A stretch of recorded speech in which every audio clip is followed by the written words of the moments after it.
these last 6 years seem like it was a lot.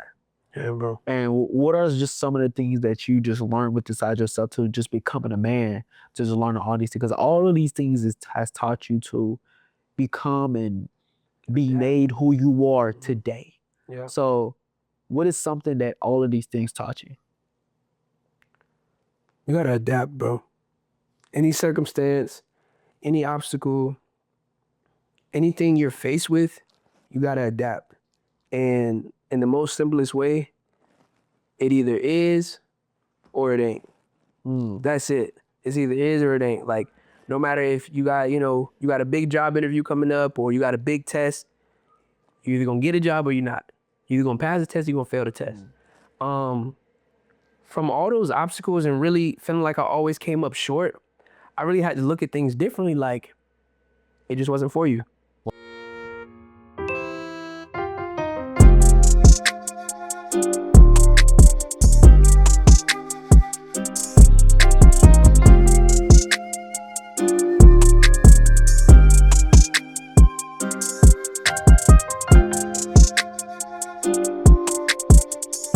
We have freaking connected, and man, we used to go to school together. That's number one. Yeah. We used to go to school together. Yeah. I remember, I think I was on the wrestling team first when we first started. Yeah. You had already been on the team, I think, in middle school. In middle school, yeah. Your brother was on the team. Yeah, that's exactly what it was. And I never forget being on the team. When I was on the team, I remember you coming in. Let me tell you where I first remember you from. It wasn't because you didn't play football those years.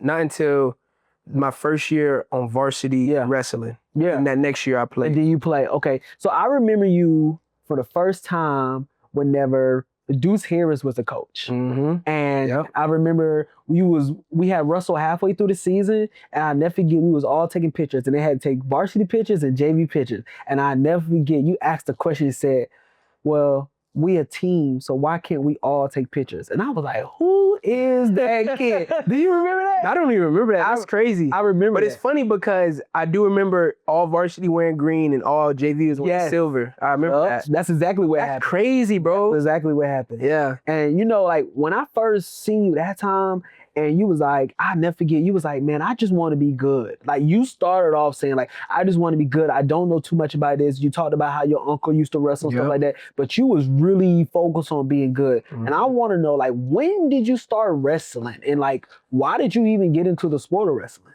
Well, shoot, man. I always kind of knew about wrestling a little bit because of my uncle. And, he was pretty decorated and everything. And just like my like mom's dad, that side of the family, they all big into combat sports. But for me, growing up, I played literally every sport you can think of. My grandparents, my parents, they made sure I tried everything, because I was a little chubby kid, but I was athletic. I was always outside. I was always playing. That's where my passion came from. Yeah. With wrestling, it was kind of weird because Coach Harris, I remember, I was in his class and he kind of mentioned wrestling, and I was like, I mean, shoot, why not? Like, I'm not doing football right now. My mom, fun fact, I had 2 concussions in middle school. Wow. Right? I had 2 concussions. First one, I got in practice. Second one, guess who gave me my second concussion? Who gave you your second concussion? Shannon. I swear, that EL Wright game. Oh, yes. I think I remember that. Yes, bro. Literally going, I think he was playing tight end. I'm going chasing the running back. Just like lights that. out. I promise you. Yeah, bro. So I didn't play football right away because of that. I had those 2 concussions. My mom was like, maybe football not for you, whatever, cool. It wasn't like I was bad. I ain't have no body awareness. I'm just out there just trying to hit something, So I got to high school. Coach Harris seen that I was very active. I was, I moved around a lot, just doing a lot. Yeah. He was like, hey man, you need to come out there and do wrestling. Yeah. And I was hanging around, my friends, Savion and Silas, and they was kind of older than me, but they went to middle school with me. Mm-hmm. So going to Spring Valley, a new school, I'm like, all right, cool. Like, these are guys I know. Yeah. I'm gonna stick with them. And I remember I got into wrestling, and then they started doing other stuff, but you got to think, if I wasn't wrestling, I'd have been right with them. Coach Harris, he got me in the wrestling room. Yeah. I didn't know much.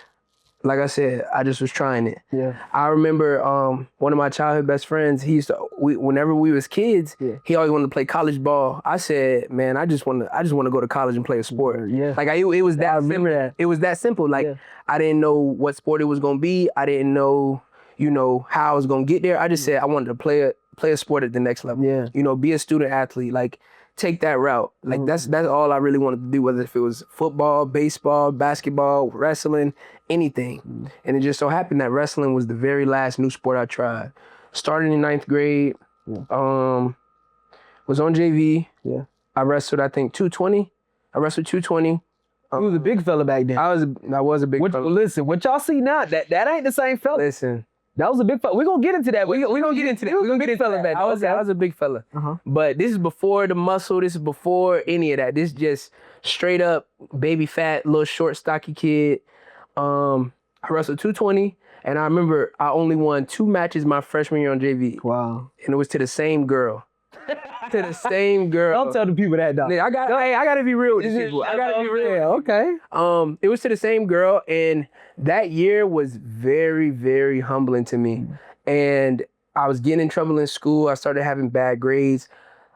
Now that I'm older, I realized I was going through spiritual warfare at that time too. Wow. Couldn't recognize it, but now that I'm older and looking back, it's like, wow, so many things was attacking me. Yeah. But because my mom had me covered, my family had me covered, they wouldn't allow me to quit because they understood what I was going through. That's good. You know what I'm saying? And that's such a blessing. But also, going through that, it made me understand how important an individual sport is.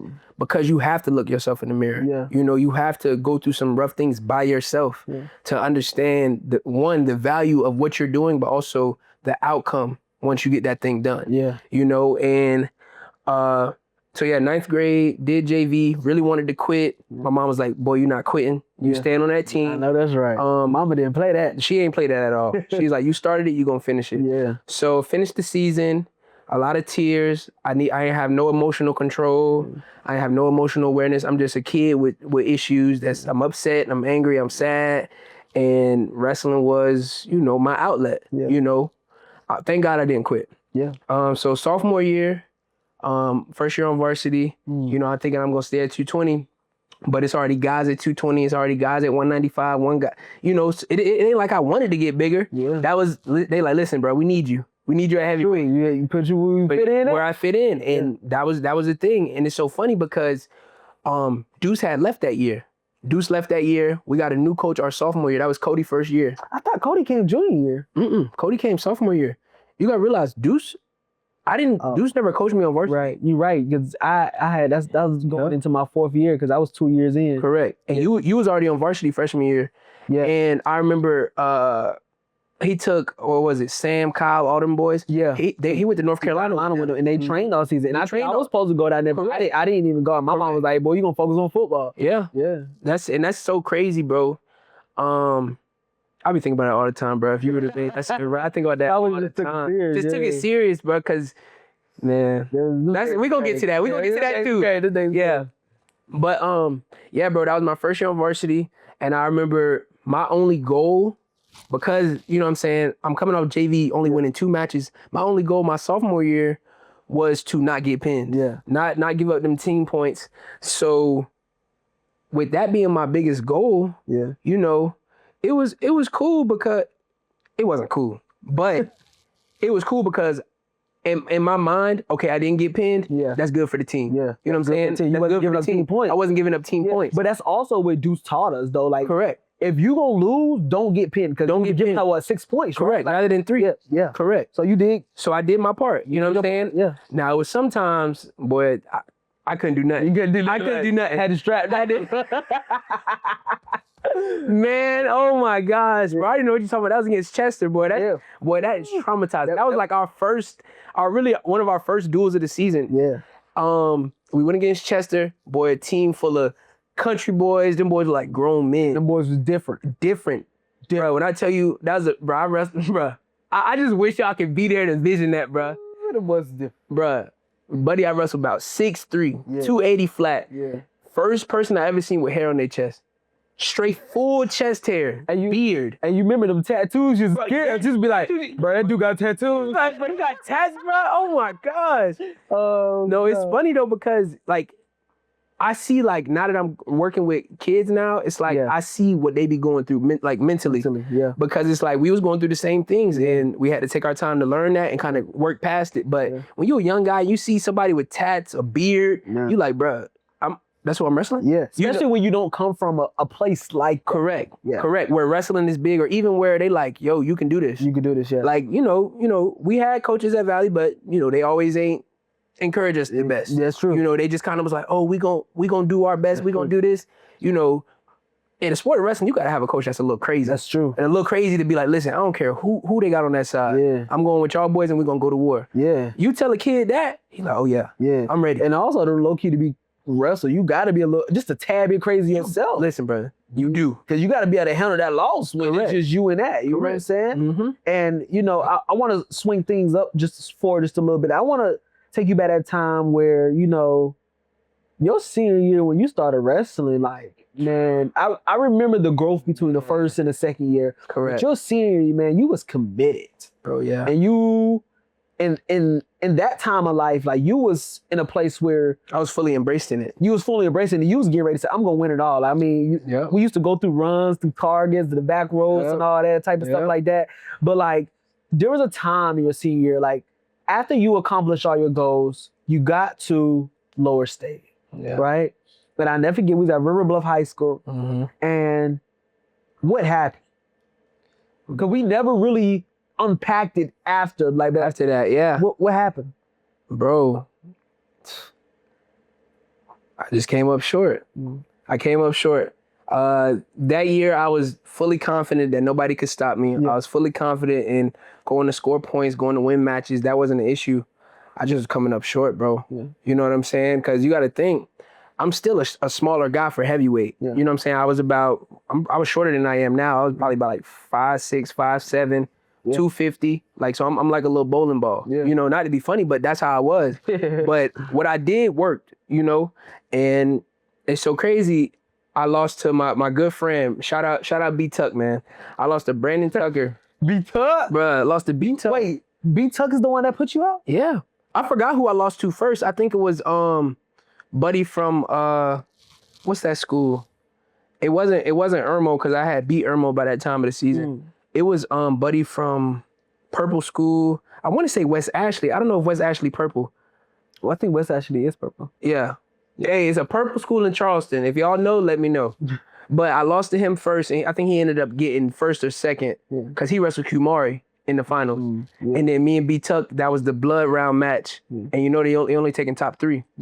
So I ended up getting fourth. I lost to B Tuck, I think 2-1 or 2-3. However it was 1 point.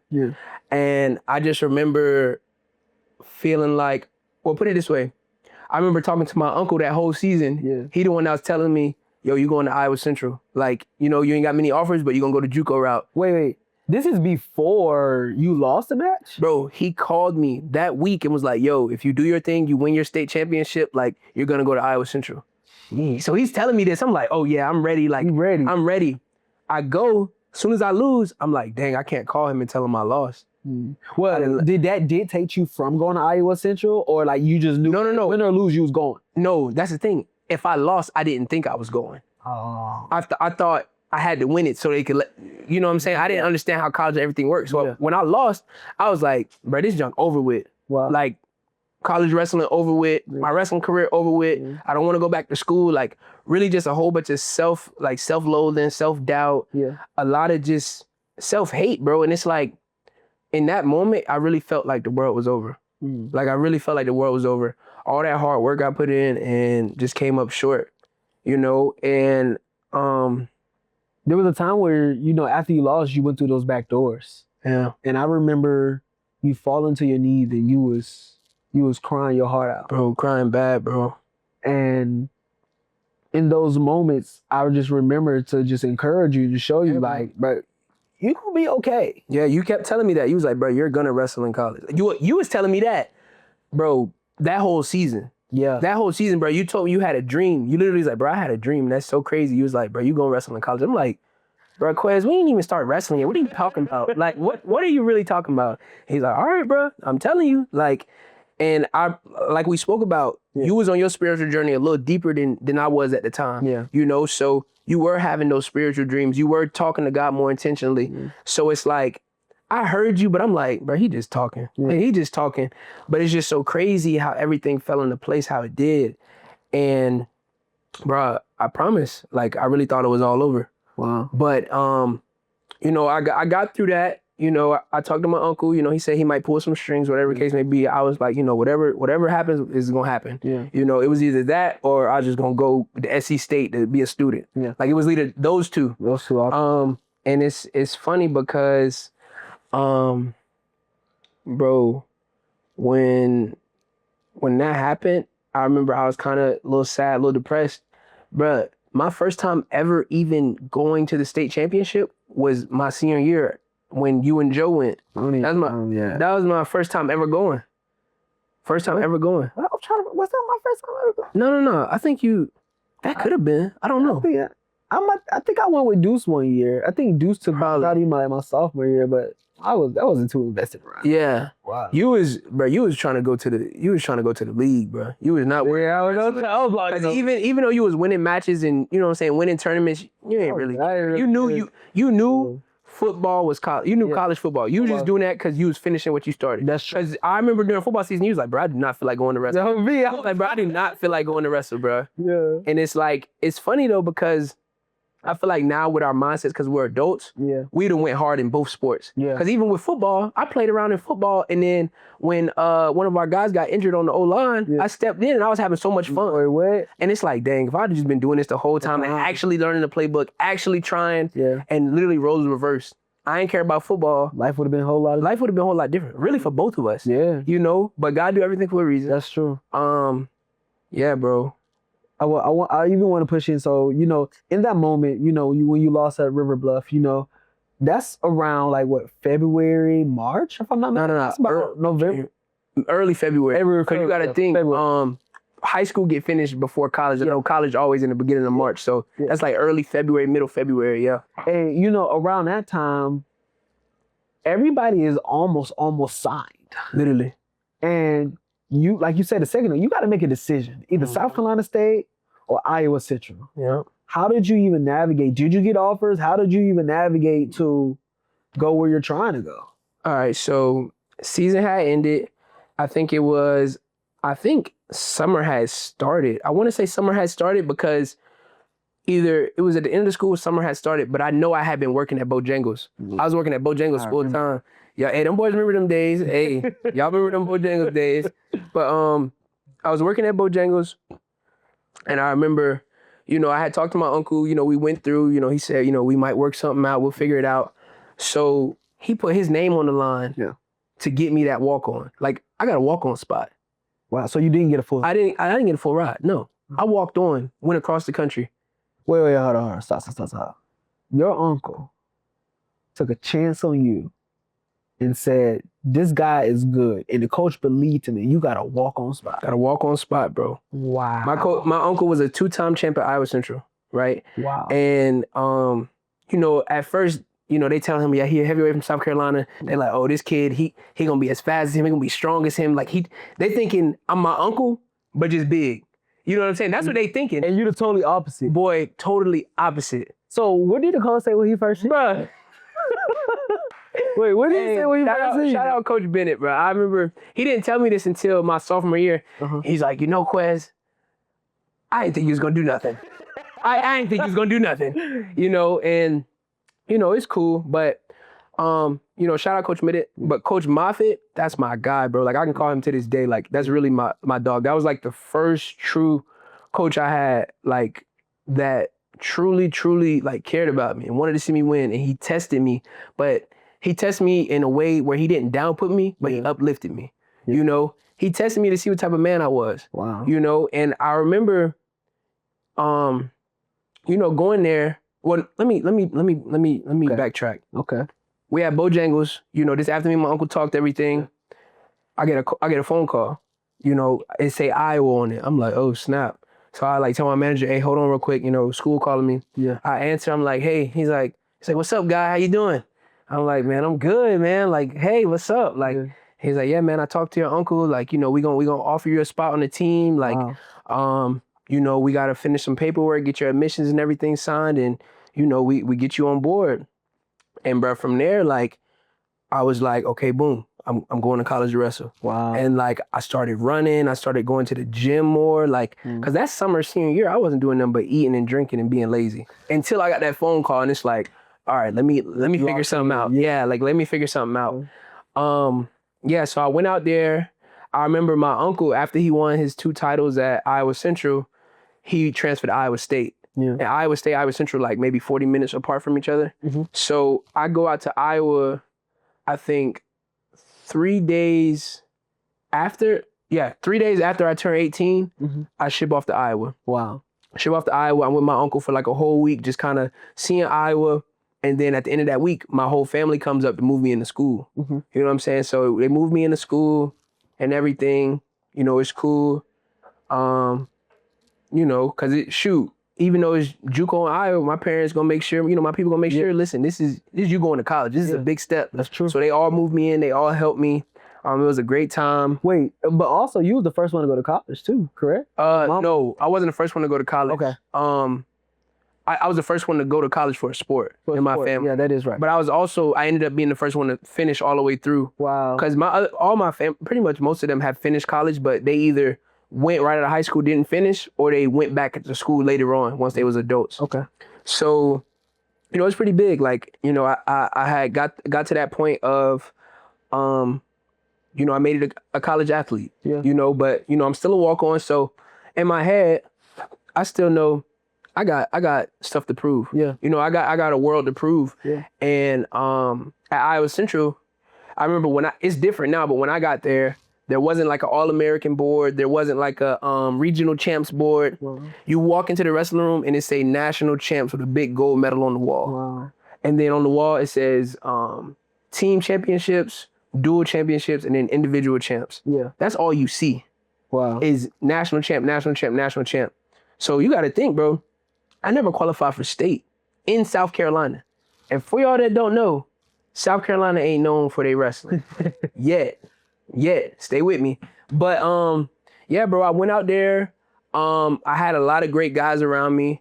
It was a great time, you know, and you know, I feel like we sleep on our freshman year of college because at the time we didn't know exactly what we was doing. But when you get past, you're like, dang, it was just so much fun because everything is so new to you. Yeah. You know, so I got around the right people.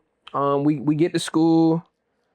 You know, I'm learning everything, going my way, learning my friends. And it's so funny, my first roommate at Iowa Central, shout out my dog Kevo, he ended up transferring to Limestone before I got there. Wow. Transferred to Limestone before I got there. And he transferred literally that year, but you know, we'll get to that. But yeah, my dog Kevo, he was my first roommate. We kind of majored in the same thing. And I remember him meet my mom, and he's like, yeah, I majored in psychology as well. Wow. And he's like, oh, you never know, y'all might do something in the future. Da da da da. Wow. It's so funny. I just linked him in Chicago this past weekend for my birthday because he's from Chicago. First time Happy seeing belated him. birthday. Well, I did say your birthday. Yeah, facts to fact. It's all good. Yeah. But I linked him in Chicago, and we always be talking about that, like, yo, the link up is gonna be crazy because after I didn't see him for the past 2 years since Limestone. So yeah, so we back to Iowa Central. And you walked in at Iowa Central at 270. Yes, walked in at Iowa Central at 270 pounds. 270 pounds. And I mean, because you already said that your coach looked at you when you first. It was like, what's wrong with me? It's like, this ain't the kid we thought we was getting. Yeah. They really like feel like they bamboozled. But like, one thing Coach Mavi told me, he's like, yo, you buy in and everything goes smooth. Yeah. He told me that, and I was like, all right, cool. Wow. I fully trusted in him. I fully trusted in him. Was like, okay, boom. Buy into what he's saying, everything gonna fall into place. And you walked in at 270, and what happened with how the heck? Because you eventually get down to 197, but that how many? semester. Yeah, like tell me what's the in between those two? So let me think. 270. So we start preseason like that second week of school. We start preseason. Yeah. We do our first run, and also we got kids coming on visits. We got other heavyweights in the room. And I'm like, bro, these guys is tall, they strong, they athletic.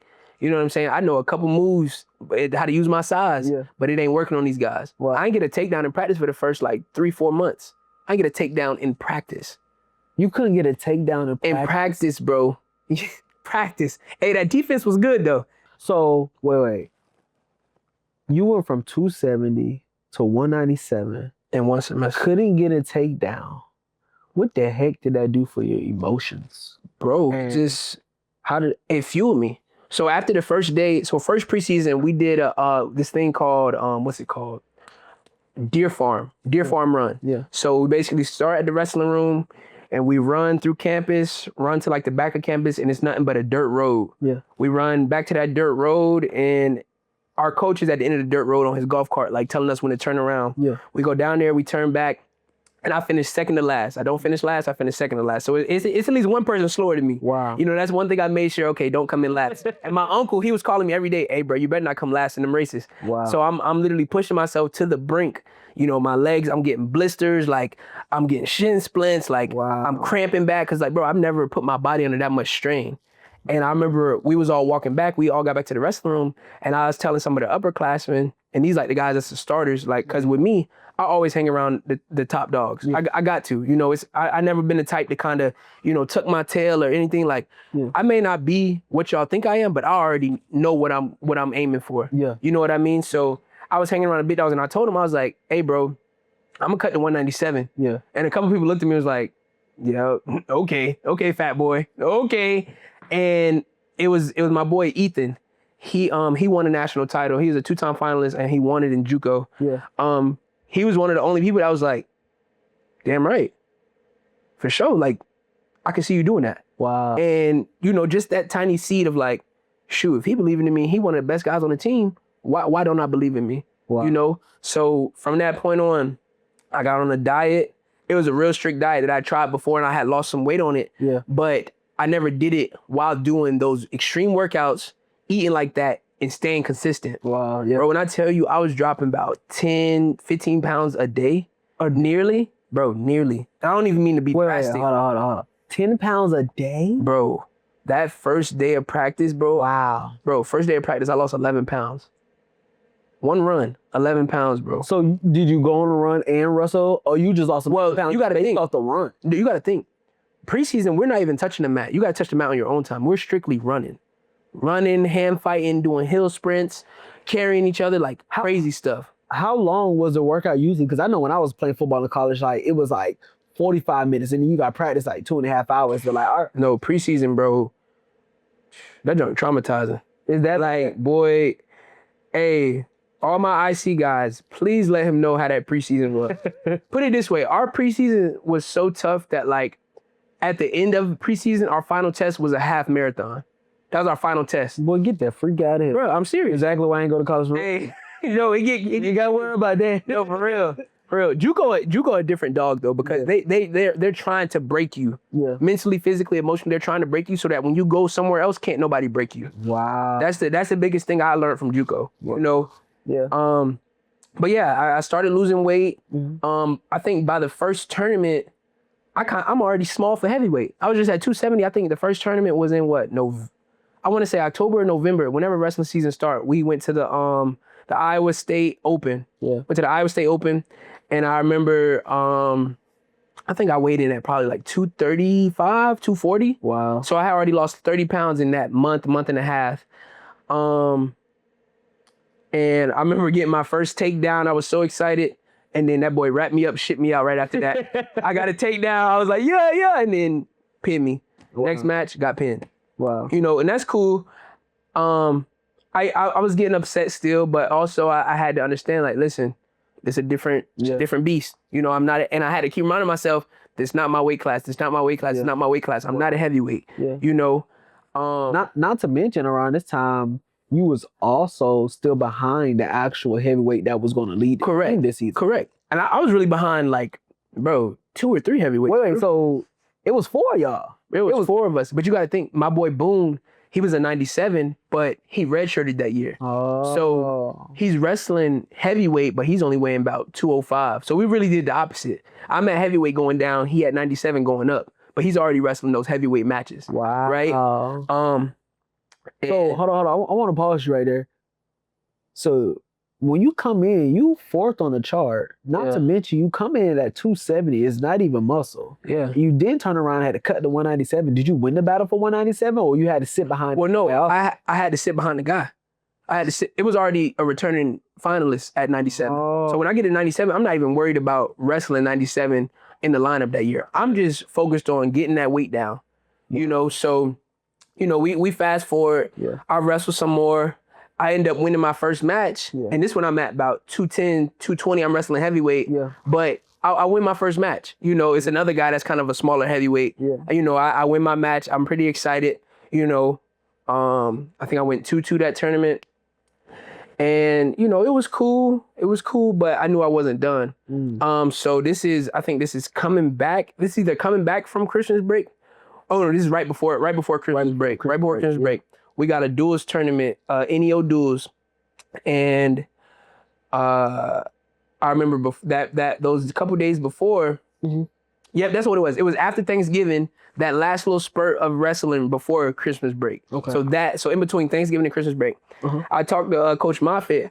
I'm like, hey man, can I wrestle 97 for this tournament coming up? Like, I know it's duels. Like, will I be able to get some matches at 97? Yeah. He's like, 97?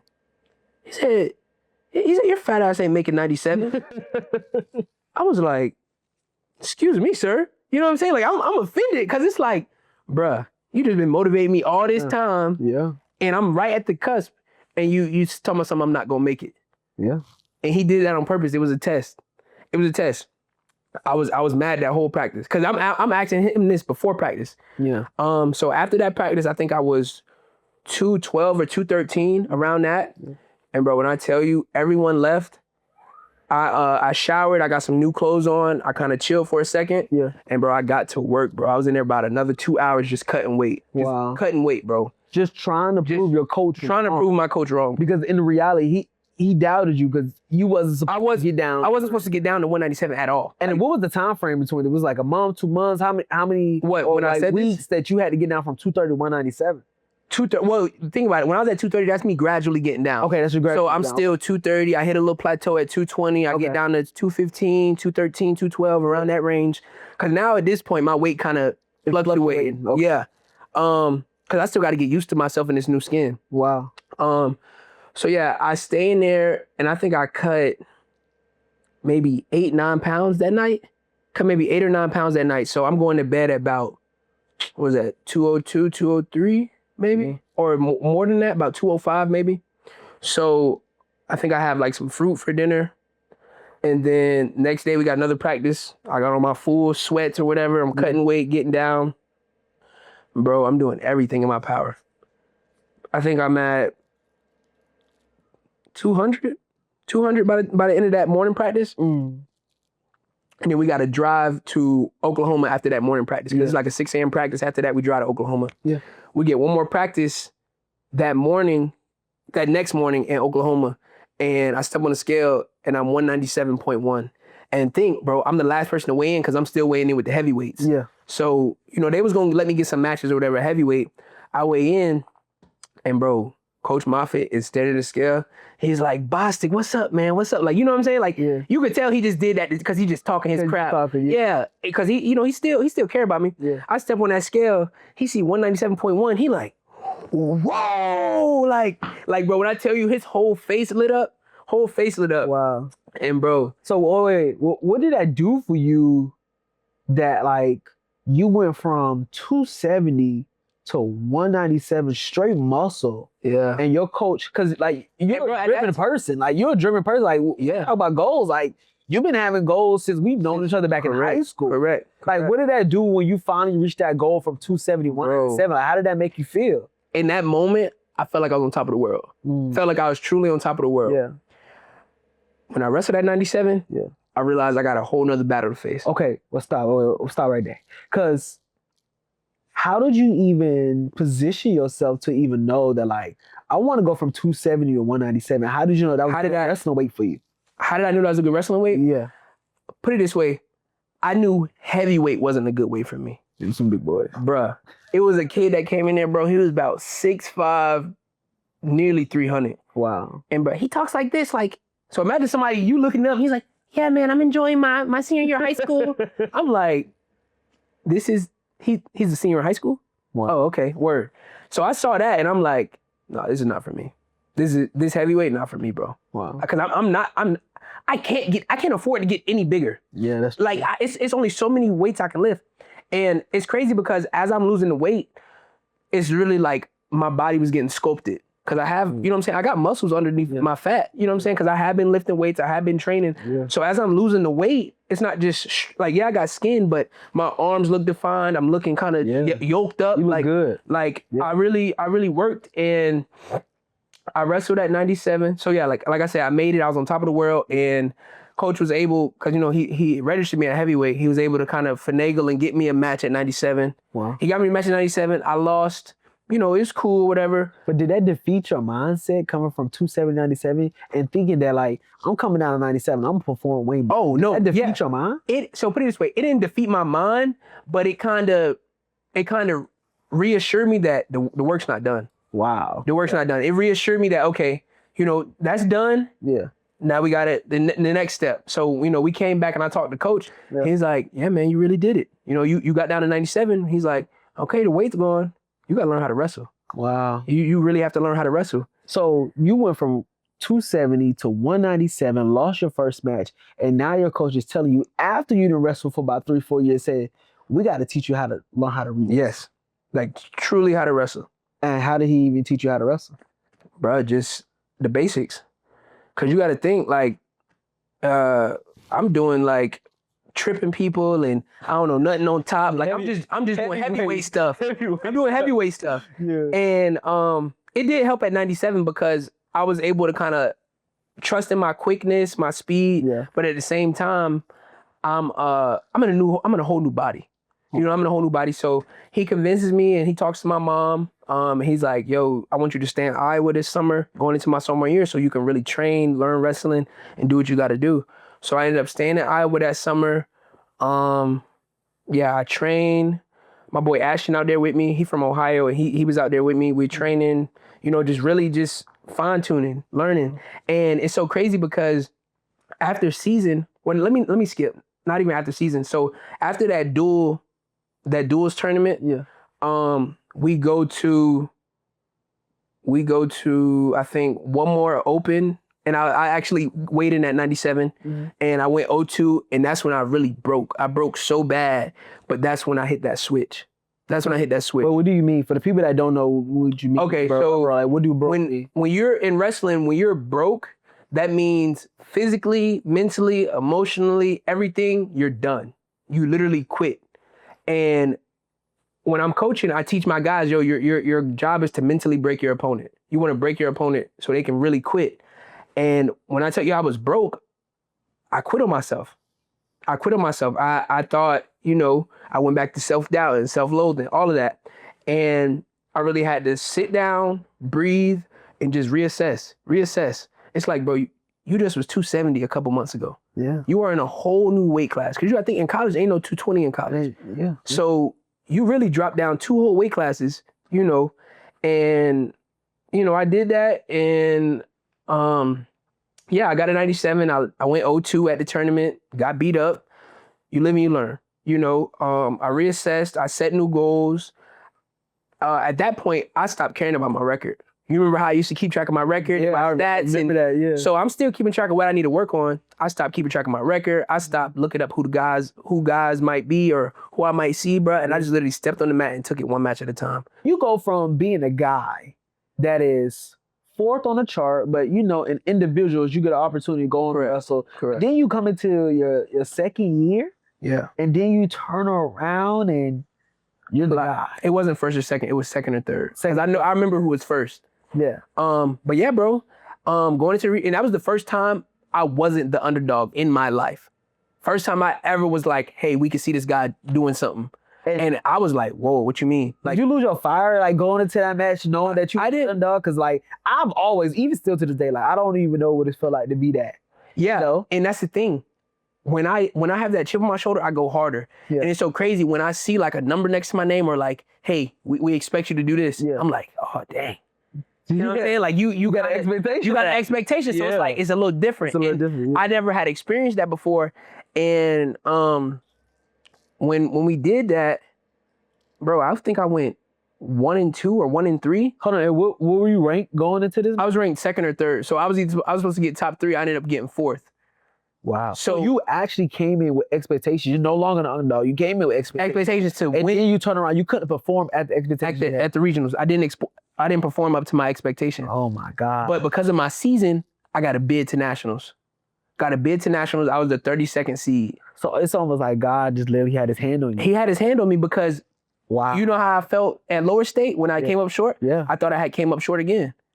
And they had the coaches meeting, they did everything. My coach was like, yeah, you're going to nationals. You got your bid. So bro, I didn't qualify. I got a bid. The coaches voted and they voted me in that spot. How does the bid work? Yeah, how does the bid, for the people that don't know, how does the bid work? So basically, when it comes to qualifying for a national tournament, I don't know how it is for the younger guys, but in college, you have like a conference championship or a conference tournament or a regional championship, regional tournament, however it may go, wherever you're at. And usually it's top 3. Top 3 get an automatic spot. And then there's allocations for certain weight classes. So say top 3 get spot, but there's 5 guys ranked or 4 guys ranked in that weight in that region. Yeah. They'll automatically get a bid because it's already a couple ranked guys in there. Yeah. Right? And then say we had another region where they have no ranked guys. Wow. They're probably not gonna get an allocation for that weight class. It's only gonna be that 3, that's it from that region. Wow. Our region was one of the tougher regions, so we got probably the most allocations out of any other region because we that Midwest region, like Iowa Central, Iowa Lakes, Iowa Western, all those schools we're all right here. Wow. Right? So we had the toughest region. And yeah, bro, I got my bid. I ended up getting 4th. So technically I didn't make it. Got my bid. And bro, I was a 32nd seed, bro. And it was a guy I wrestled. Shout out Tucker Tomlinson. Yeah. Guy I wrestled, he ended up winning it that year. I wrestled him first round, bro. Yeah. And we wrestled twice before that season. First time he dogged me, I think he beat me, like 11-2 maybe, 11-3.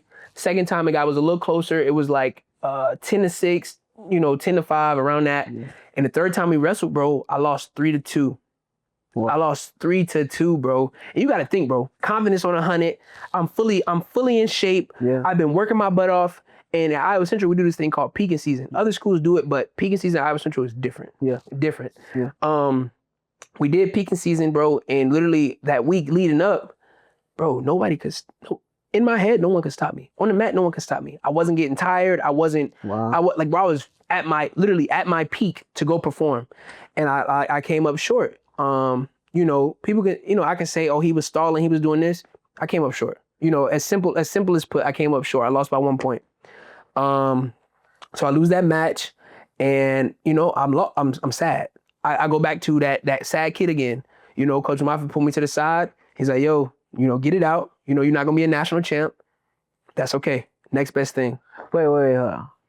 But there's a mountain valley of a pattern that I'm starting to see in your life, right? Yeah. You start a sport and you go from a person that just wants to be great. Yeah. Then you go and wrestle for 2-3 years in high school, then turn around and you got your goals set, you're accomplishing goals on the way, you're beating people on the way, and then when it's time to perform, you fall. It's almost like it's just not yet. It's just not yet. Just not yet. And then you go through JUCO, you go from 270, for the people that don't know, 270 to 197, how hard that is? Yeah, bro. That's different. That takes a lot of courage to go from 270 to 197. But then you turn around and the moment again, you just can't complete it. Yep.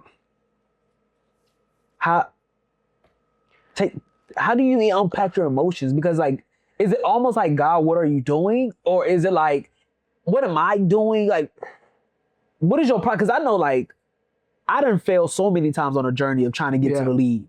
And I know I didn't question God, I didn't question myself. Like, what is... I feel like in that moment, bro, Yeah. I didn't have time to question God. Wow. I didn't have time to question God. I had to look myself in the mirror and I had to question myself. How bad do you want this? Wow. How bad do you want this? I really had to look myself in the mirror and say, how bad do you want this? Because you got to think, at Iowa Central, you're national champ or bust. That's everyone's goal. So I have seen guys be ranked the top of the top all year, beating everybody. They get to nationals, they lose a close match to 9 times out of 10 is gonna be the guy that win it. They lose a close match and they literally quit. Wow. They quit. I've seen it time and time again, bro. I kid you not. Yeah. Time and time again, I've seen it. And bro, when I lost, bro, my coach was like, yo, get your tears out. You know what I'm saying? Like, you're not gonna be a national champ. That's cool. You have to get the next best thing. Wow. So, bro, I literally, wipe my tears. I get back warming up because, I'm on consolation side now. And consolation, that's the loser side. Everybody on consolation side of the bracket already has one loss. Wow. So, I'm on consolation side. I lose by 1 point to the champ. Yeah. So I'm like, I'm not leaving without nothing. You know what I'm saying? So I wrestle 5 straight matches because this is the first round I lose. Yeah. So I wrestle 5 straight matches, like dog fights, bro. 5 straight matches, bro. And I remember that blood round match, bro. I got like a last second takedown right at the end of the second period, and then I chose like, bro, when I tell you, watching that video gives me goosebumps because you literally see the time running down, and then I get the takedown, and then I think it goes like 3, 2, 1 end of period.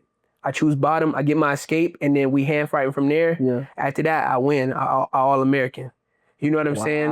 So all of that work, and it's like, dang, I did it. So you didn't get a chance to become a national champion, but correct. For the people that don't know wrestling, or for the people that just don't even know about the sport, All-American and in college and in JUCO is a big thing. If you become an All-American, you're freaking still good. Yeah, because that's any level. People can talk all day. Yeah. If you're All-American, your name is on the wall somewhere. Correct. Because to All-American, you got to win some freaking matches. Yeah, bro. And you got to think wrestling is more about, you got to get through one person to get to the next person. Yeah. And in the beginning, your first person, we used to call it a scrub. That's what we used to call it. Yeah. Your first person can be a scrub, but the reality is your second or third person to be people that's a dog. When I say a dog, like they coming to get you before you think about them.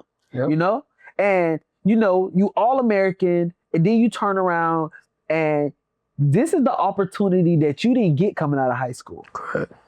And now you got schools calling. Who's calling? Who all kind of talked to me that summer?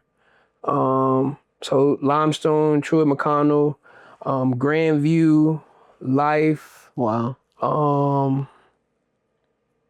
Doane, that's in Nebraska. Who else was talking to me? Wow. So you have you basically have all. I have options. You know what I'm saying? Options. I got options. And you got way more options than I had, bruh. Way more. And go ahead. Oh, go ahead. No, but I had way more options coming out of JUCO, and it's so crazy because, I'm excited. I'm about to start going on visits. I didn't get to go on no college visits in high school. Wow. You know what I'm saying? I didn't go on no college visits in high school. I didn't get to visit these schools. Yeah. So, bro, you got to think. I'm coming off a JUCO All-American. I'm like, bro, I'm finna go to U20s. Mm-hmm. I'm finna go ahead and get this spot on the world team. Like, I already got these next goals set. Wow. I think a week later, COVID. Week later, COVID happens. Because, bro, devastating. Because you got to think, JUCO, this is before they had like women's like official women's wrestling in college. Yeah. So, now it's like JUCO women's and all that in one weekend. Then the next weekend is D2, D3, NAIA. Then the next weekend is D1s for like wrestling tournaments. So, I just All-American. Me and my boys, we getting ready to watch D1s D1s on TV. We getting ready to watch it or whatever. And bro, COVID happens. Like they get the call. Well, COVID happens at the beginning of that week, but no one's really thinking like, oh, COVID, like everything's still gonna go on. Whole state of emergency. They have to cancel the tournament, all that. So you got to think, 2020, we are the only All-Americans that year. You know what I'm saying? JUCO is the only wrestling division to get to wrestle. You know what I'm saying? So we the only All-Americans. All the visits I had planned, they all had to get moved virtually. Wow. And it's a lot. It's truly a lot. And also, I had to leave Iowa Central early because the school shut down. Excuse me. You got to think this. Stutter like hell. But you got to realize, this spring break, this our spring break. Yeah, I remember. So a lot of people not at the school already. Me and my homies, we still there. We like, bro, we about to train for U20s coming up. Like, you know what I'm saying? We ain't got no reason to leave. We got to train. Yeah. And like I said, COVID happened, state of emergency, and then our school lets us know, hey, like, y'all got to go home too. Wow. So it's kids from all over the country. It's kids. So it's truly a state of emergency, bro. So I had to pack up my room, bro. I had like 4 like huge U-Haul boxes. I just shipped them in the mail. I think the total was maybe like $300 maybe. Wow. Shipped all my stuff literally back home. And yeah, bro, I took all my visits virtually. Hold on, so you got robbed. Yeah. You got robbed of experience of something that you were supposed to have. Mm-hmm. And I worked for. That you worked for. Worked for bad. Yeah. You, again, in 2 occasions, you was down in the valley. When it was time to win, you got down in the valley, but you end up coming All-American, top 8, and you got robbed of experience of something that you will never be able to live. Mm-hmm. How did you even navigate to the school that you committed to? Well, I navigated to Limestone because, excuse me, he was the first coach to reach out to me at all that season. I think he reached out to me after my first duel, and he had mentioned that, hey man, I remember you from high school, but you gotta think I didn't even make it to state. So like a lot of schools wasn't gonna take that risk, which I understand. You know what I'm saying? They see how, I can work, but unless you was in that room with me, you didn't really understand my work ethic. So I talked to Coach Revell, shout out Rev. I still talk to him to this day. Yeah. He was the first coach to truly like let me know like, yo, I care about you. Wow. He kept up with me, he talked to me. But the thing that took me away that the other schools didn't really talk about, he wanted me to come in and be the team captain. He recruited me to be the team captain. He didn't recruit me to just, be a guy on the team. He's like, yo, you're coming in as a team captain. Wait, hold on. So you leaving Iowa Central, All-American, and you walking onto a team. Yeah. Oh yeah. Scholarship. I got scholarship my second year, but scholarship your second year, but you walking onto the team on scholarship, becoming a team captain. Yeah. Think about that. I want you to just take a second just to think about that, because that's big, bro. You walking onto the team to call a team captain, and then like what happens from there? Like after the coach says, I want you to be team captain. I knew that was my chance, bro. Because also I was very devastated my year at my first year at Nationals at JUCO. My mom didn't come. My mom didn't get to come. The tickets was expensive, and at the time my heart was broken. I was still a kid, bro. I was barely 19. You know what I'm saying? I think I was still 18 at the time. 18? No. I was 19. Yeah. But I'm still a kid, bro. I'm like, bro, like, just going through it, upset. My mom couldn't come. That's really my rock. Yeah. So she couldn't come. That's cool. But I got the opportunity to wrestle in South Carolina. And I remember my mom, she made a promise to me, I'm never gonna miss you wrestle. And she didn't. She's at every single home match. Wow. Any match she could get to, she was there. So that was real big for me, but also how much the coach wanted me to be a part of the team. He wanted me to be a leader on that team. Wow, that's good. And it was such a culture shock, Yeah, time goes on that summer, that COVID summer, I'm doing nothing but training. I think I'm weighing I'm walking around at 191, 192. Yeah. But I'm low-key shredded up because I'm lean, I'm running every day, I'm biking every day, I'm lifting every day because it's COVID, bro. I can't go to no gym. Yeah. I had a little weight bench in my garage, but bro, I didn't leave that garage unless I was going to run or bike. My mom didn't play that. You know what I'm saying? Because it's still COVID, bro. It's still COVID. Yeah. So we do that or whatever. So we do that. I enrolled at Limestone or whatever. I'm on a scholarship, full ride. Yeah. And it's so funny because I remember telling my mom, bro, my mom went into debt with me at Iowa Central.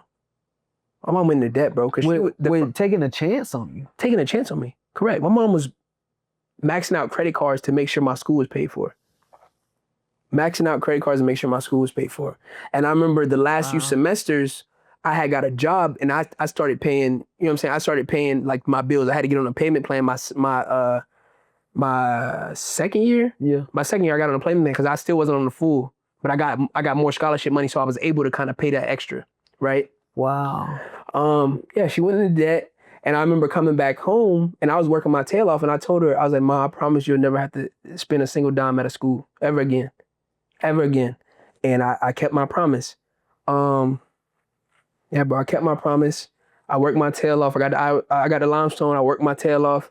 And this is when I knew it was going to be different. So like I said, my boy Kevo, I talked about him earlier. My boy Kevo already at Limestone. So he'd been there a year already, but he redshirted when he first got there, right?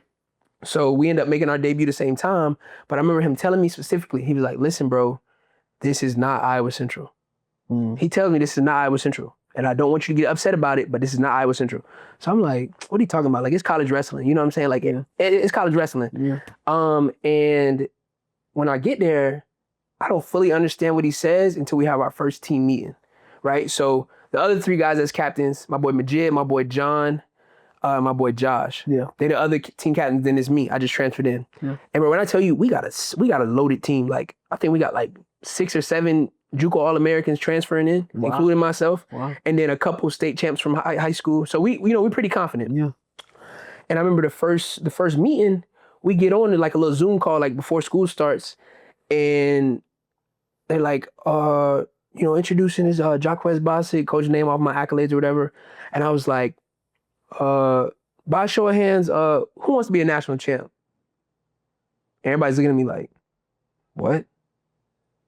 So the mindset shift. Bro, the mindset was a polar opposite shift.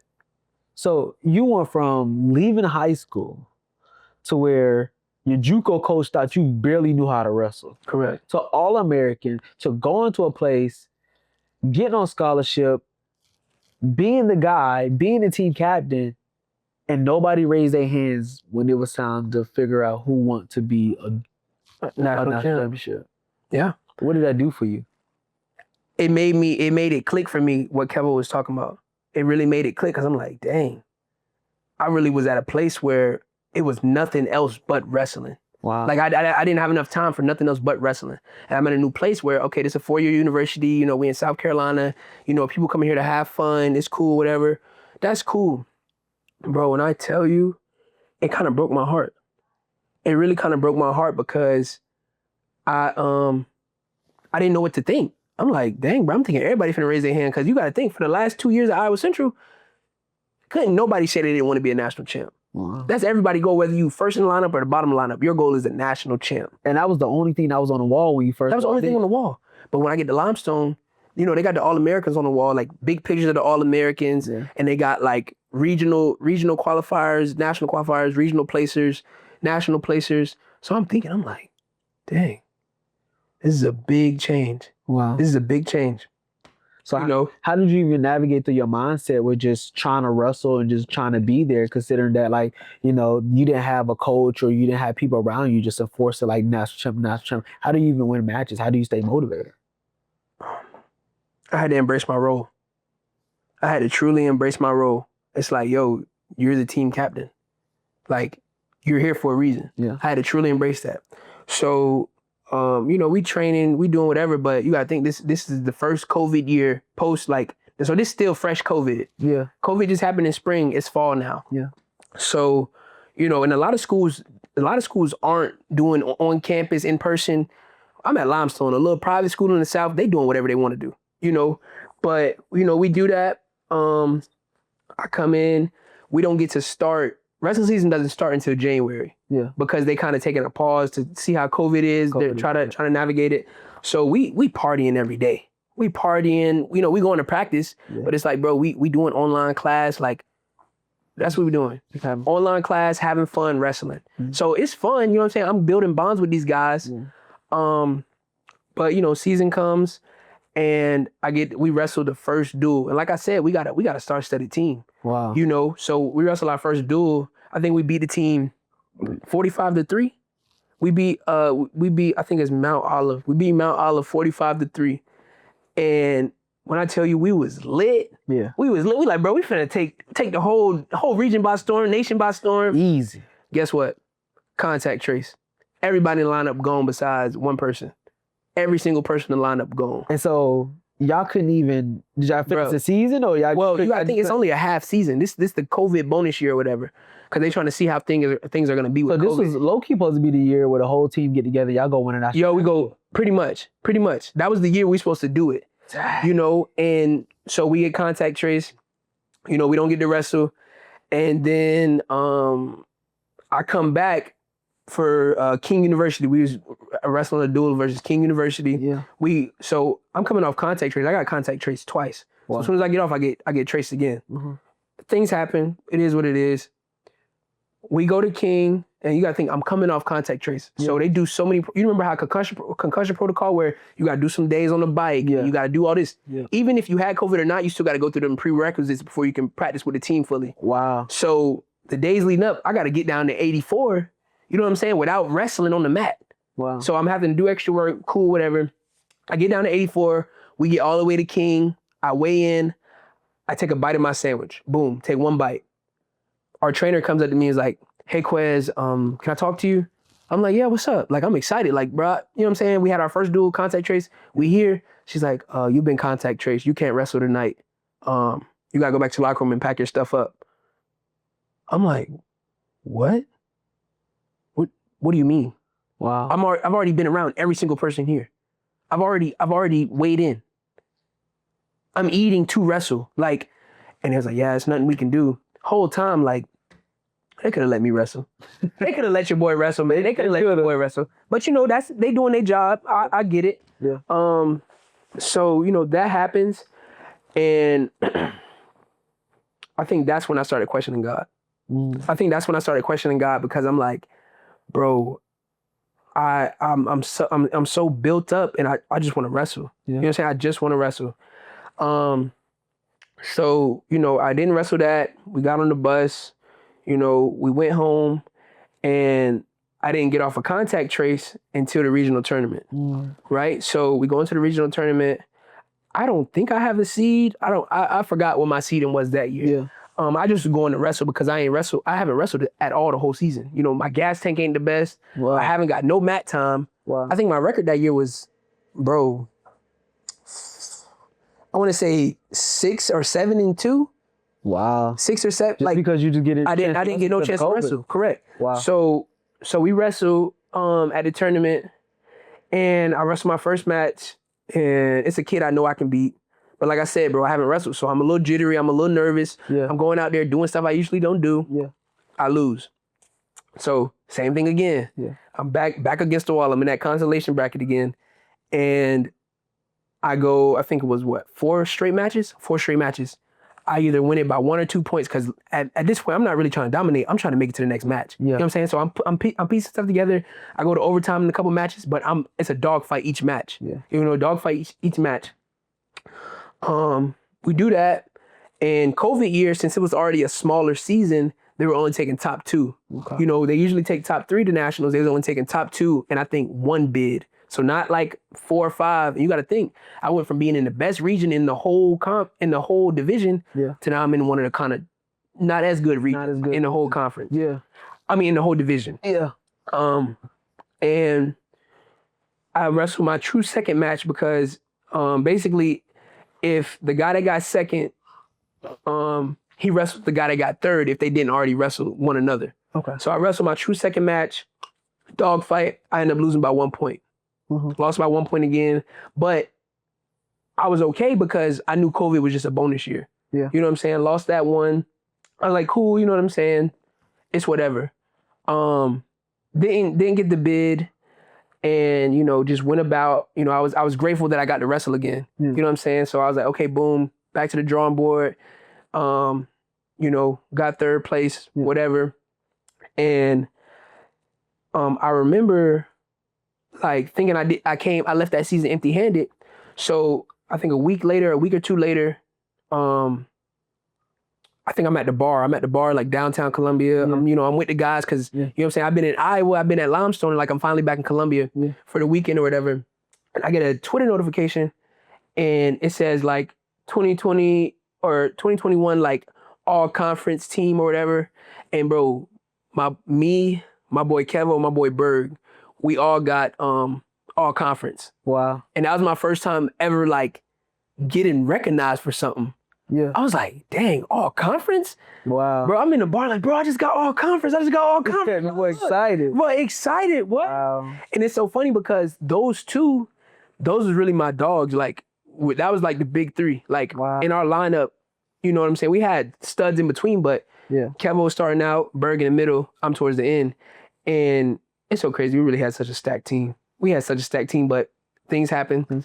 So, you know, get all conference or whatever, and same thing happens. We training for, at this time now, I'm past the age, we training for U23s now.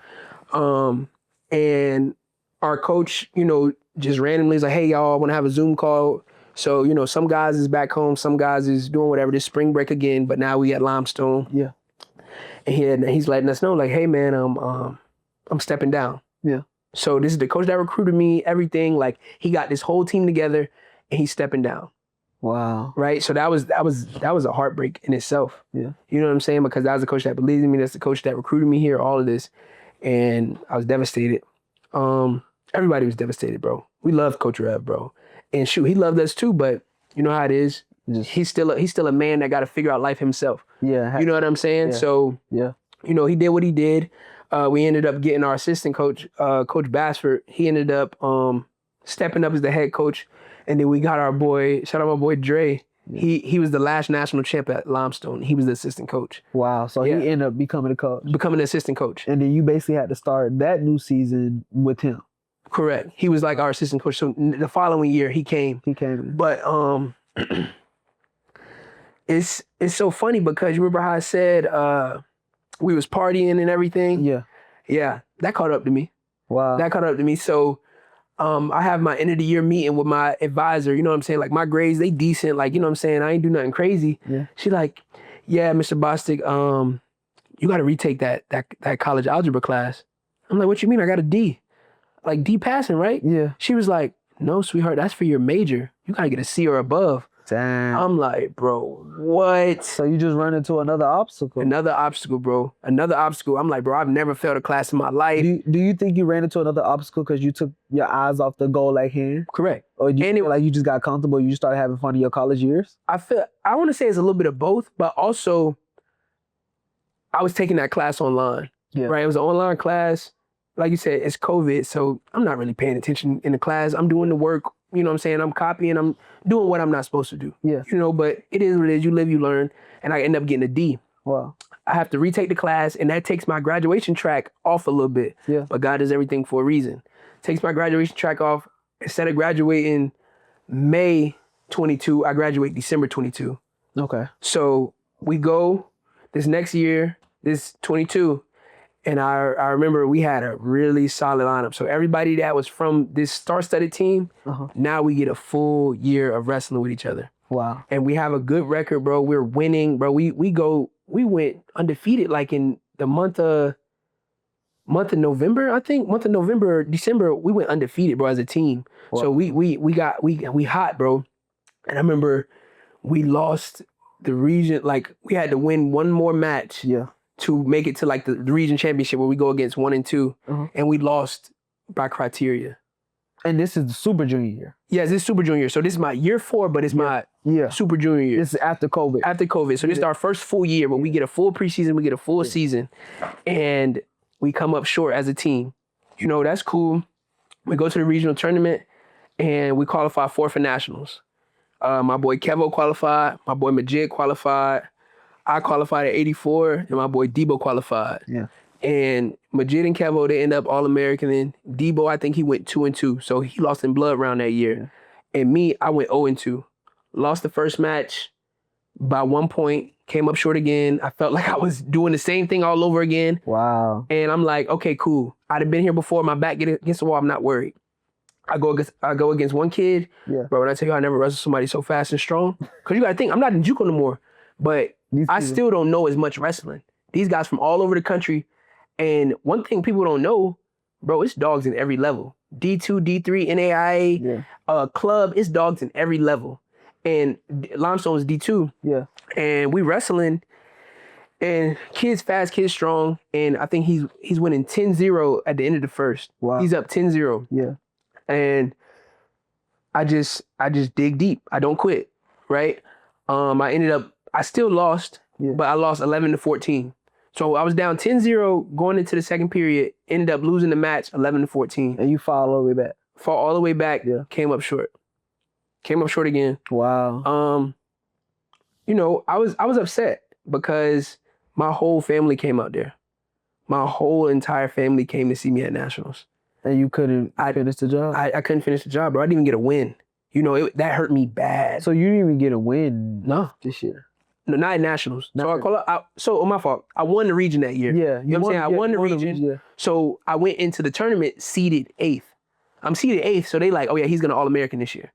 So I'm and like I said, another thing, I'm used to being an underdog. I'm no longer the underdog. I'm one of the dogs. You know what I mean? So this is again another opportunity where you one of the dogs. Yep. And you didn't win a match. Yep. Yeah, bro. So right now, it seems like in every big moment that you coming up short. There's been one moment since we've been talking that you think, how do you even like just navigate? I'm gonna push you forward a little bit. How do you even just navigate that just going into like your super senior year? Bro, I redshirted. I redshirted that year. So when you redshirted, like why did you redshirt? I redshirted because I knew I had one more year to do that. I had one more year to All-American. I had one more year, and I had a red shirt. Yeah. So I was like, I'm going to redshirt this year, and that was perfect because I graduated in December. So most of my homies that was on that team, they graduated in that May graduation. Yeah. Right? But I still had to come back and finish off in December. But when I tell you, we didn't really like our coach too much. You know what I'm saying? As a unit.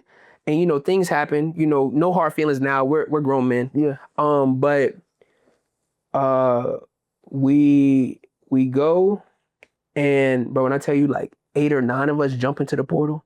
So like, bro, we got the whole D2, like, what's going on? Like, he getting phone calls left and right. Like, what's going on? Like, what happened at Limestone? Bro, like 8 or 9 of us are in the portal. Wait. So you win region, you lose in nationals, you then turn around and you know this is a great opportunity for you to get better. So you then turn around and you redshirt and you go hit the portal. I redshirt and I hit the portal, correct. To go find a new school to take another chance. Correct. Did you feel like in that time, because you was back at Iowa Central and you know it was national championship, that you felt like you couldn't compete for opportunity at Limestone? Or do you feel like you was looking for something to like leave to go actually attack for someone to pull another little grit up out of you? I feel like it was really the coach, bro. Like I said, I was going from Iowa Central where I had a coach that fully believed me, fully pushed me, fully pushed me to that limit and knew me. Took the time to know me, took the time to understand me. Yeah. Get a Limestone, Coach Rev, he knew me, he understood me, he took the time to grow with me, he did all that. Yeah. And I'm the captain, you know what I'm saying? So I expect that I'm always with my coach. You know what I'm saying? I'm trying to learn, I'm trying to, you know what I'm saying, take notes, learn. Yeah. And this coach just wasn't, you know what I'm saying? We didn't mesh well. You know, things happen, cool, whatever. But I wanted to give myself the best chance. So you got to think, when I jump in the portal, every school that hit me up when I was in JUCO, they write back. They like, hey, bruh, we want you even more now. You know what I'm saying? So they write back. I go on these visits. I visit these schools. And so these are the same schools that's recruiting you when you come out of JUCO? Correct. Same schools, but also it's a couple more. Like, let's see, what else? Lander, Glenville State. Okay. What other schools? Life was there, Grandview, Southeastern, that's in Florida. And these are all schools where they have, I'm literally the missing piece to that puzzle. Wow. All of them. Because my top 3 was Southeastern, Grandview, and Lander. Lander, I would have went to Lander in a heartbeat. They didn't have my major. You know what I'm saying? And in my head, I'm like, bro, wrestling not forever. So if I'm going to get a degree, I'm going to go where it's getting paid for the degree that I want to do. Yeah. You know what I'm saying? So I really had to like sit down and make that tough decision because, bro, I went on like 3-4 visits to Lander. But you got to think I'm a red shirt. So it's like, I'm not breaking no rules or nothing. I'm just simply just going. And I'm just working out, doing what I got to do. Wow. And bro, we do that. How do you even come up with the choice of school that you? Because so I went on the visits. So Southeastern, like it's in Lakeland. Yeah. I love the coaches. I love the team. Yeah. I meshed well with the guys. But it didn't seem in here. It didn't seem like it was home. You know, it didn't seem like it was home. It just something didn't feel right. Yeah. You know what I mean? And same thing with Grandview. I would have loved to go to Grandview, bro. Yeah. Cause Grandview, bro, they like 12-time, 13-time national champs. Wow. So that I would have been back in Iowa. Yeah. But I would have been back to what I know. You know what I mean? Yeah. And I think about that sometimes, like what happens if I'd have chose that? But I hate to be one of those, oh, what if? But why didn't you choose them? Why didn't I choose them? Yeah. I didn't see myself being back in Iowa and being happy. No. And truly being happy. After spending these last 2 years at Limestone, you know what I'm saying? I'm having fun, but I'm the guy here. Yeah. You know what I'm saying? You go to Grandview and bro, it's like 100, it's like, bro, 70 to 100 kids on the team, bro. Like, bro. And you gotta fight your way. You gotta fight your way. You gotta fight your way. And granted, I was gonna be on a full ride there, but I was like, yo, how do y'all do like starters and stuff? Like, is it like a wrestle off or nothing? They was like, nah, we just kind of like, you'll know who the guy is. We'll pick the guy. I'm like, I don't know if I want to do that. I don't know if I want to do that. This is my last year. Yeah. I want to make sure that I am gonna be the guy. You know what I'm saying? Even cool, I get a wrestle off, whatever. Yeah. Bro, I'm lifting up my whole life and coming here. I'm not gonna lift up my whole life and I gotta worry about, you know what I'm saying? I gotta be the guy. Like, yeah, so that's cool. And it's so funny, bro. It was, like I said, my redshirt year, that spring after nationals, I go to U23s, I go 2-2, you know, not too bad. That was my first ever freestyle tournament. Yeah. We come up and it's now regular season, but I'm still in my red shirt. Yeah. I go to the Citadel Open. I think my whole team goes to Georgia Open. I go to the Citadel Open by myself, just to get some good comp. And I think I ended up getting 5th or 6th.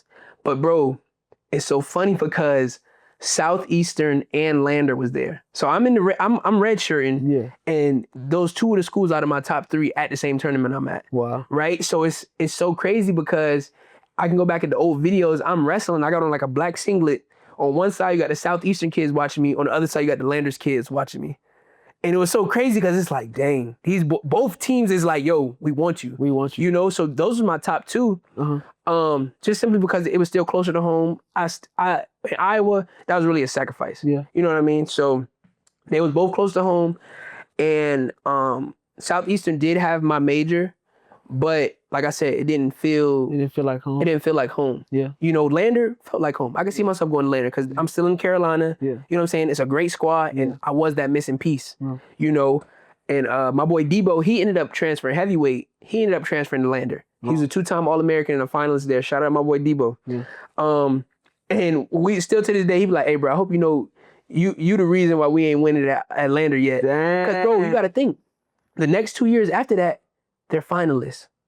They come in 2nd place. Wow. 2 years in a row. So my redshirt year and then my senior year, they both were finalists. Wow.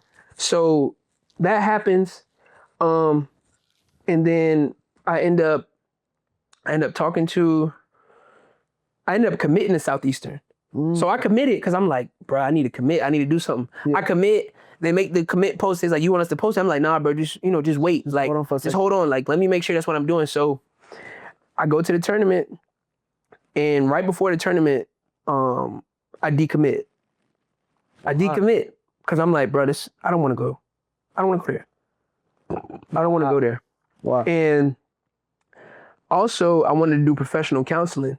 I changed my whole major from professional counseling to Masters of Social Work because you can do more in the social work realm than strictly being a professional counselor. Yeah.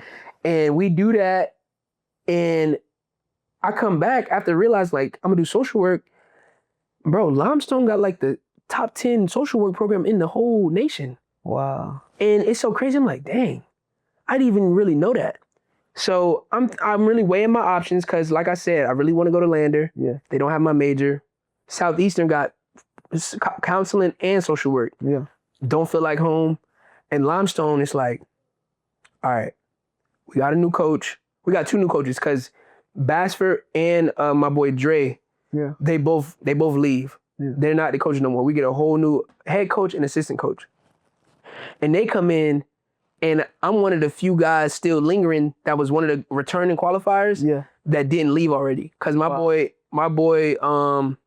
My boy Debo left. He went to Lander. My boy Berg left. He went to University of Nebraska Kearney. And they're like, they just won it last year in D2. Yeah. So they're, you know what I'm saying? They both go to really good schools. And yeah, we do that. I get the 2 new coaches, and I remember you gotta realize I'm still in my red shirt when these coaches get here. Yeah. So I'm still coming to practice, but coach knows I'm going on visits. Coach knows I'm doing this. And he's like, bro, what do we have to do to keep you here? I was like, what y'all gotta do? All right, cool. I was back in the driver's seat. Yeah. They was like, what do we gotta do? I said, okay, 1, I need some training partners. They hit the portal. They got a 97 and they got a couple 84s, like younger guys. I'm like, okay, cool. I was like, we got to go to U23s because I just missed out these past 2 years. Yeah. We got to go to U23s. Like I've been talking about this forever. We got to go. Yeah. And coach was like, we're gonna go. Like I said, need training partners. So my boy Jack and my boy Darius Bunch, he was the assistant coach. Mm-hmm. We was all roommates too because I'm going into my grad year. Yeah. I'm not trying to party as much. I'm kind of chilling. Oh, man. Mm-hmm. And those are my training partners. And we come back. I'm a little nervous, saying I just redshirted. Yeah. I've been training, but also I haven't been on the mat for a whole year. You know what I'm saying? I got a couple matches in my red shirt, but you gotta think I just graduated in December. Yeah. And that's the end of my red shirt year, but also I gotta figure out what's next. Yeah. Like I gotta figure out what I'm about to do in all this time, and I know I got wrestling coming up. I get my first job like in the field working with people. I work at AMI Kids. I'm there for a while. I also do my internship there for social work. But working there, I'm training, I'm doing everything I gotta do. We come back, season starts. Team ain't looking the best. Yeah. That's fine. This year I'm focused on me. Yeah. You know what I'm saying? I'm still a captain, I'm still leading guys, I'm still leading by example, but I truly have to be focused on me. Yeah. So you have a tournament that you go into. Yes, there we go. Go into a tournament and Hokie Open. You go 2-2. Yep, I go 2-2. Yep, and I go 2-2, and you gotta think my confidence is still on a million. I go 2-2. I lose to, not even lose. My first match, bro. Like I said, from that regional tournament a couple years ago, when I was all jittery and doing stuff I usually don't do. Guess what? I did that against some kid from West Virginia. Packed me up, shipped me out, pinned, quick. It's that fast. That fast, bro.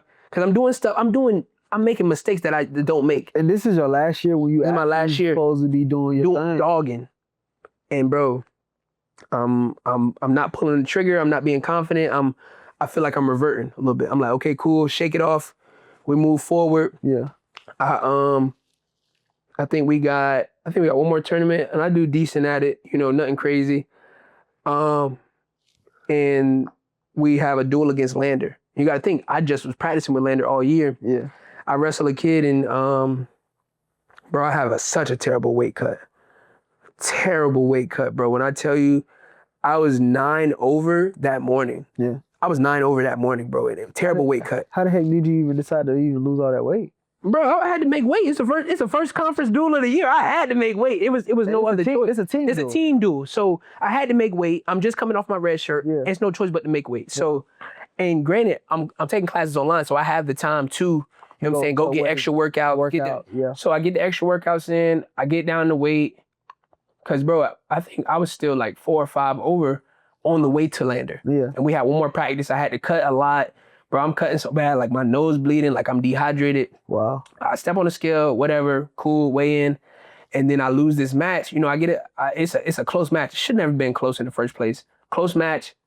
And he has my leg. We're getting towards out of bounds. I can't tell where the out of bounds lines is. I'm thinking I'm out of bounds. And then he takes me down and I'm looking. I'm like, bro, I'm not out of bounds. Bro, he takes me down. I try to get a takedown. I lose. Yeah. And you got to think, bro. Everybody knows who I am. Yeah. You know what I'm saying? I've been a guy in the region the last couple of years. So the crowd erupts, bro. Goes crazy because this kid's a freshman or a sophomore and he beats me. Wow. And I'm like, I really just lost. So you lose a match to a guy that's really not well known and you are very well known. Correct. But, that really doesn't affect your season. I'm going to push forward a little bit, but that really does affect your season and you ended up still coming out to be number 1 in the region. Correct. How the heck did you get to that place? And bro, just what happened after that? After that, bro, I talked to Bunch, because Bunch was like a 2-time, 3-time All-American when he went to school. And we really talked and locked in. We was doing film study every day. Yeah. We was getting private lessons every day. And I was doing everything in my power, bro. And I ended up, so they put somebody new at 84 from Lander. Okay. And we never got to wrestle. Yeah. So I'm still the guy at 84 because they put him in there last minute. Wow. So I'm still getting all these wins at 84. I'm still number 1 seed. Yeah. Cool. We get to regionals. Well, yeah, I go pretty much undefeated the rest of the way through. Like I don't lose in the region in the region of conference, first team all conference, you know what I'm saying? Like all that. Like I don't lose no more after that because I still had that thing holding me back in my head. Yeah. Like, oh, you gotta be perfect, you gotta be perfect. Yeah. And Bunch really was like, yo, you just gotta wrestle. You literally just gotta wrestle. So wrestled, pushed through, worked my butt off, and we get to the regional tournament. Regional tournament, I was seeded number 1. Yeah. I win my first match, win my second match. Now I'm in the semis. I'm in the semis now. Yeah. And I wrestle a guy who I beat that first regional tournament. Yeah. One of the guys I beat in that first regional tournament back COVID year. Yeah. So we wrestling. I get a nice move. I think I do like a knee pick, but he's on his back, right? I'm holding him down on his back. He's a tall guy, right? I'm too high up. He flips, reverses me. Now I'm on my back, fighting off my back. Wow. That quick, bro. When I tell you, I got the takedown, got my swipes. He flips, now I'm on my back, bro. And this is in region. This semifinals at regionals, bro. I win this, I qualify for nationals. Woo. And guess what, bro? My girlfriend already bought her ticket to the nationals. $400 plane ticket. She already bought it, right? Wow. Yeah, so at that point, I'm fighting off my back. I'm literally fighting, bro. When I tell you I'm back arching, crazy pause, but I'm on my head. And what arching his back? Bro, I'm literally on my head. Like I'm literally looking. I can see like the whole crowd, like his whole team screaming. I can see my mom. I see everybody. I'm on my back fighting, bro. Yeah. And I'm down. What was that? 7-2, 7-3. Yeah. So at that point, bro, I have to fight back. I come up short. I lose. And by the way, this kid, he tells one of my teammates, he's like, dang, I can't believe I beat him. Wow. So you got to think, I don't think no one sees me like this. My boy, like I said, that goes to Kearney, he has a 84-pounder on his team. Yeah.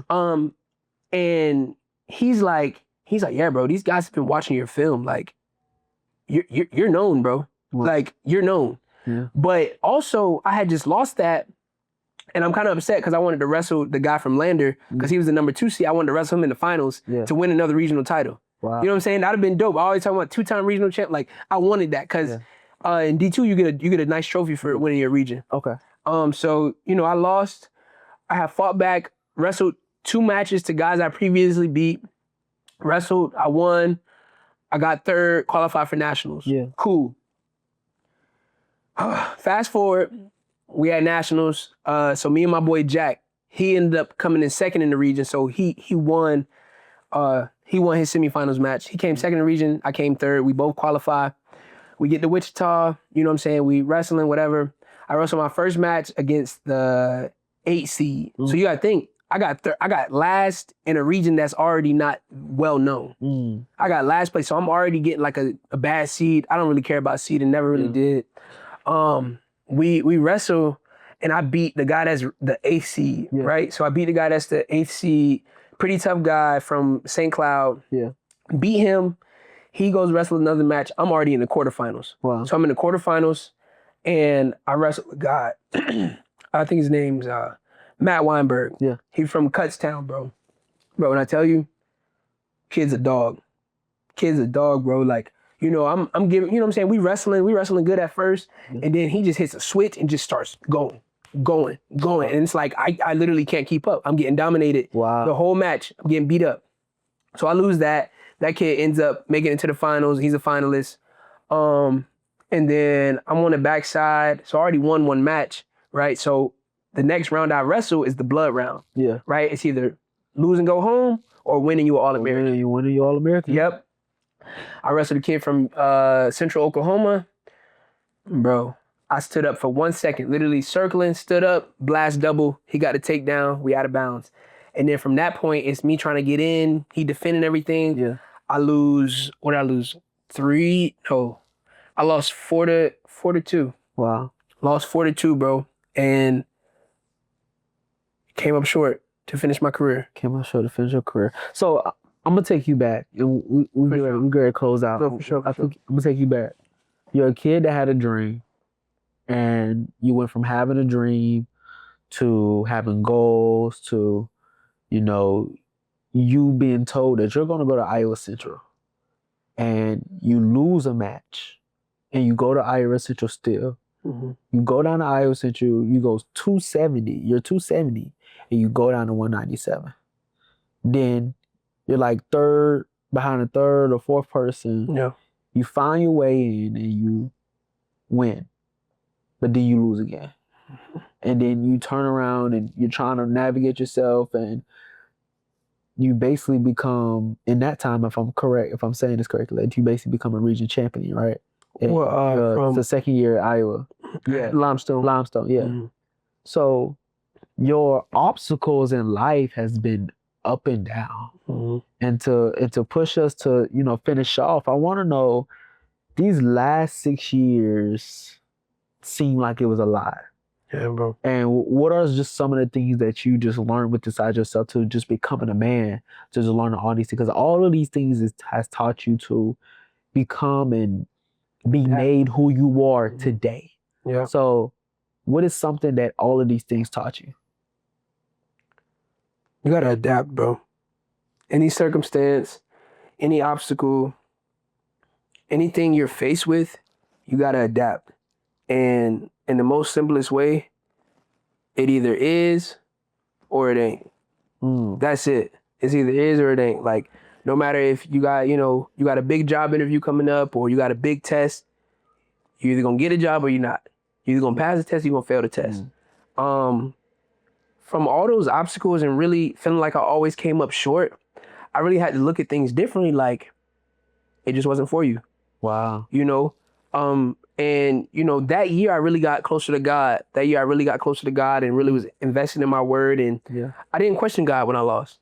I was upset. I truly was upset because I knew that was my college. That's raps. Yeah. I was upset, but I didn't question God. I was just truly upset, truly devastated. Do you feel like around that time that did it strengthen your faith? Yeah.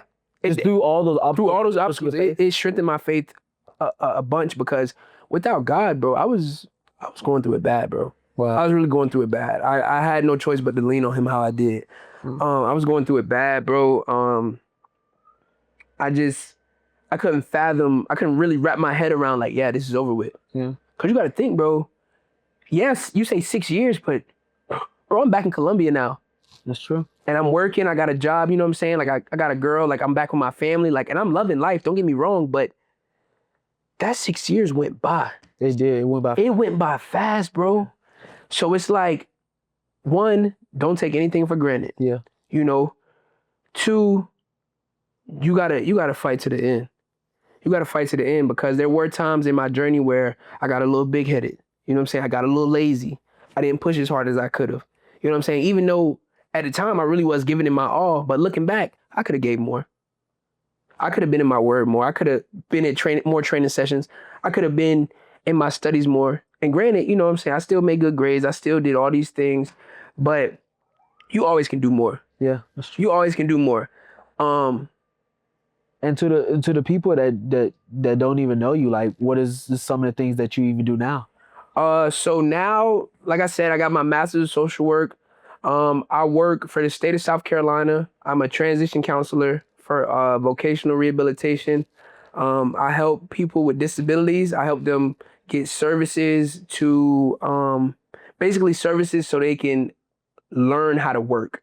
We work with low functioning, high functioning, but they just got to be able to work. And we apply services for work. If they go into school, we help them with accommodations at school. We kind of help them pay for school as well if they, they meet certain requirements.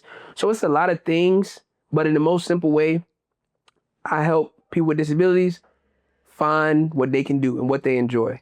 And I just started. I've been there 2 months, but other than that, I work at a store downtown called Ageless because I also have a passion for fashion. For sure. And also I coach. I coach at Valhalla Wrestling Club, and I run my own privates under Bostic Wrestling Academy.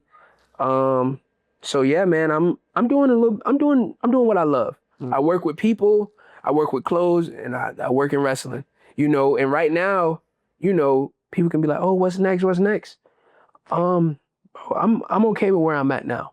I know I'm kind of right back. I don't even say I'm at square one. I'm at square two as a man. Yeah. You know what I'm saying? I'm at square two. I'm building financially. I'm building with my lady. You know what I'm saying? I'm building my faith with God. And bro, I'm just taking it one day at a time. And I think everything I faced throughout my journey in wrestling, Yeah. I'm literally having to apply it day to day. Wow. Because I'm going through mental warfare. I'm going through spiritual warfare. But it looks a lot different because one, I'm a man, but also I went through some of the biggest heartbreak through wrestling. Wow. Some of the biggest mental warfare through wrestling. So now that I'm in the I want to say in the real world, because I'm working, I'm paying bills, I'm doing what I got to do. Yeah. It's like I'm prepared for it. Wow. And I really feel like nothing can stop me. And shoot, same thing with wrestling. Wow. The biggest enemy is the man in the mirror. The man in the mirror. And that's one thing I tell my boys all the time. You can sit up there and watch all the film you want to of somebody you got to wrestle. Guess what? You still have to wrestle. That's true. And guess what? Same thing about life. You still got to live your life. That's true. You know what I'm saying? So just taking it one day at a time and just giving God his thanks every day and just doing my best, bro.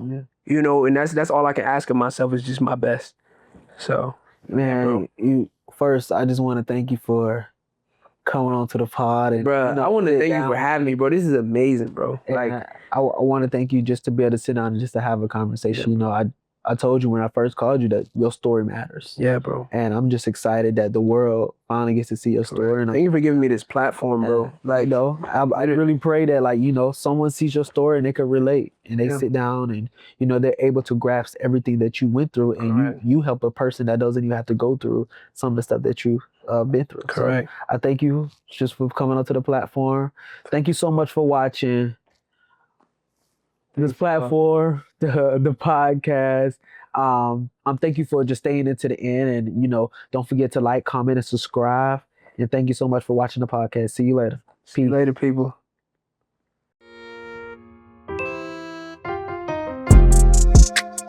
Thank you.